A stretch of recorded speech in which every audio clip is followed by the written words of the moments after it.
வணக்கம் நண்பர்களே. காலையிலேருந்து நம்ம ஒரு 6 கொஷின் போட்டிருக்கோம். காலையிலன்னு சொல்ல முடியாது.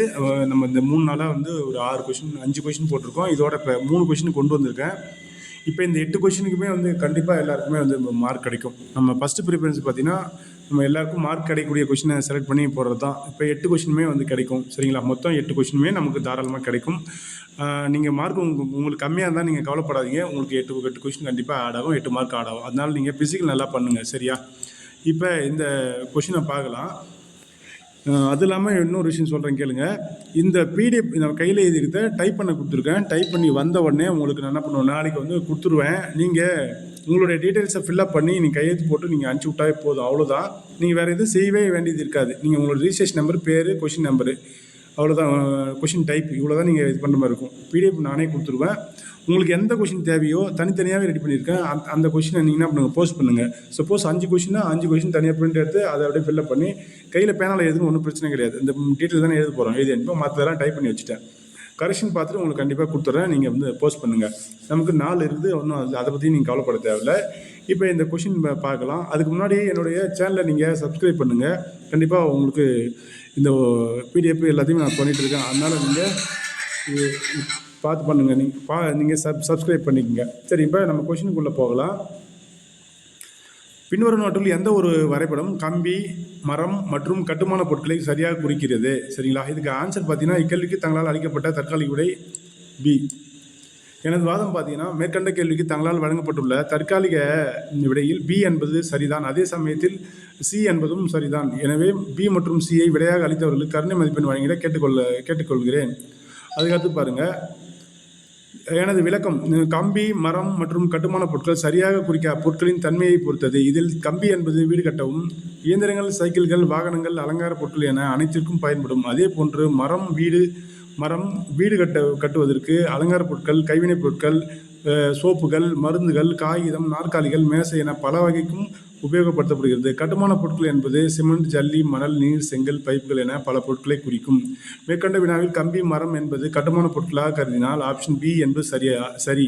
அதாவது அந்த இது காமிச்சிட்டேன். கம்பி, மரம் வேறு வேறு பயன்பாடுகளுக்கு பயன்படுவதால் இதனை கட்டுமான பொருட்களை குறிக்கும் வகையில் குறித்தால் ஆப்ஷன் சி. சரிங்களா? இதனை கட்டுமான பொருட்களை குறிக்கும் வகையில். இந்த இடத்துல பார்த்தீங்கன்னா நம்ம கொஞ்சம் சின்ன கரெக்ஷன் பண்ணி இருக்கணும். சரிங்களா? ஓகேவா? கட்டுமான பொருட்களுடன் அப்படின்னு வந்திருக்கணும். சரிங்களா? இந்த இடம் சின்ன கரெக்ஷன் இருக்குது. கட்டுமான பொருட்களுடன், ஓகேங்களா? கட்டுமான குறிக்கும் வகையில் குறித்தால் சி சரியான விடையாகும். கொடுக்கப்பட்ட வினாவில் கம்பி, மரம் மற்றும் கட்டுமான பொருட்கள் தனித்தன்மை வாய்ந்த பொருட்களாக கருதினால் ஆப்ஷன் சியையும், கம்பி, மரத்தை கட்டுமான பொருட்களாக கருதினால் பியையும் குறிக்கலாம். எனவே வினாவில் உள்ள பெயர்கள் குழப்பத்தை ஏற்படுத்தி பி, சியும் சரி என கருத வேண்டிய நிலையில் ஏதேனும் ஒன்றை தேர்வு செய்ய நேரிடும். வினாவிற்கு பி மற்றும் சிக்கு விடை அளித்தவர்கள் கருணை மதிப்பெண் வழங்கிட கேட்டுக்கொள்ளப்படுகிறது. சரிங்களா? நம்ம அதுக்கடுத்து பார்த்தீங்கன்னா அடுத்த கொஸ்டின் நம்ம பார்க்கலாம். அதிலே பைச்சாட்டு பாருங்கள். இந்த படத்தை வந்து நான் மெர்ஜ் பண்ணிவிடுவேன். அதை பற்றி நீங்கள் ஒரி பண்ணி தேவையில்ல, ஒரி பண்ணிவிடுவேன். அதே போல் இந்த இடத்துல கொஷின் நம்பர் நான் போடல, நீங்களே எல்லாத்தையும் டீட்டெயில் போட்டுருவீங்க, அதனால் போடல. பாருங்கள். உள்கட்டமைப்பு மற்றும்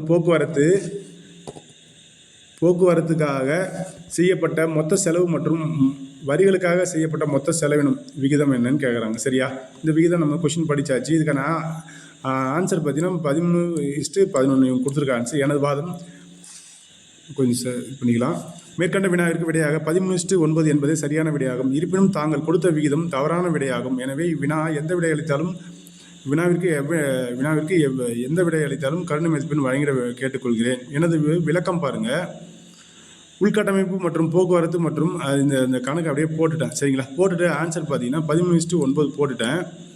மேற்கண்ட கணித செயல்முறையின்படி விடை 13:9. இவ்விடை ஆப்ஷன் இல்லை என்பதாலும் டிஎன்பிஎஸ்சி தேர்வுகளின் நடைமுறையின்படி ஆப்ஷன் பார்த்தீங்கன்னா இ விடை தெரியவில்லை என கொடுக்கப்பட்டிருப்பின் விடையாக ஈயை தான் தேர்வு செய்திருப்பேன். ஆனால் இ என்ற ஆப்ஷன் இல்லாததால் கொடுக்கப்பட்ட 4 ஆப்ஷன் ஒன்றை தேர்வு செய்ய வேண்டிய நிலையில் விடையளித்திருப்பதால் ஏபிசிடி என எந்த ஆப்ஷனை தேர்வு செய்திருந்தாலும் அதற்கு கருணை மதிப்பெண் வழங்குமாறு கேட்டுக்கொள்கிறேன். இப்போ இந்த கொஸ்டின் முடிச்சாச்சு. அடுத்தது விடுபட்ட எண்ணை கண்டறிக. இந்த கொஸ்டின் பாருங்கள். இங்கே பார்த்தீங்கன்னா இங்கே 72 கொடுத்துட்டாங்க. இது கொடுத்துருக்கக்கூடாது. அவங்க ஒர்க் அவுட் பண்ணதை அப்படியே கொடுத்துருப்பாங்க போல. ஆப்ஷன் ஆன்சரோட கொடுத்துருப்பாங்க போல. டைப் பண்ணும்போது மிஸ்டேக் பண்ணி அடிச்சிட்டு இருப்பாங்க போல. இவ்வினாவிற்கு தாங்களால் அளிக்கப்பட்ட தற்காலிக விடை ஆப்ஷன் பி 250 255.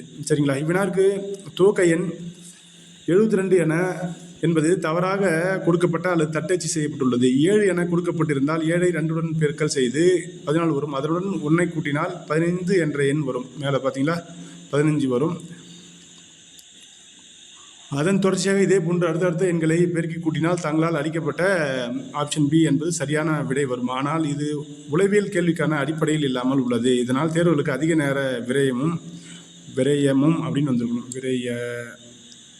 விரயமும் குழப்பமும், சரிங்களா, குழப்பமும் ஏற்பட்டு தோராயமாக விடையளிக்கும் நிலையில் இவ்வினா கொடுக்கப்பட்டுள்ளதால் இவ்வினாவிற்கு எந்த பதிலை அளித்திருந்தாலும் ABCD அதற்கு கருணை மதிப்பெண் வழங்கிட கேட்டுக்கொள்கிறேன்.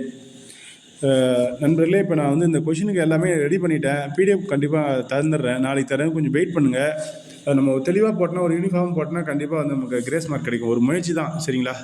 அதனால் கண்டிப்பாக ஒரு முயற்சி, பெரிய முயற்சி இது. நான் ரொம்ப ஹார்ட் ஒர்க் பண்ணியிருக்கேன். நான் எப்பவுமே நல்லா உழைச்சா அதுக்கான ஊதியம் கிடைக்கும் அப்படின்னு நான் நம்பக்கூடிய ஆள். அதனால் கண்டிப்பாக எனக்கு கிடைக்கும் அப்படின்ற நம்பிக்கை இருக்குது. நீங்களும் நம்பிக்கை வச்சு நீங்கள் செயல்படுங்க. தேங்க்யூ.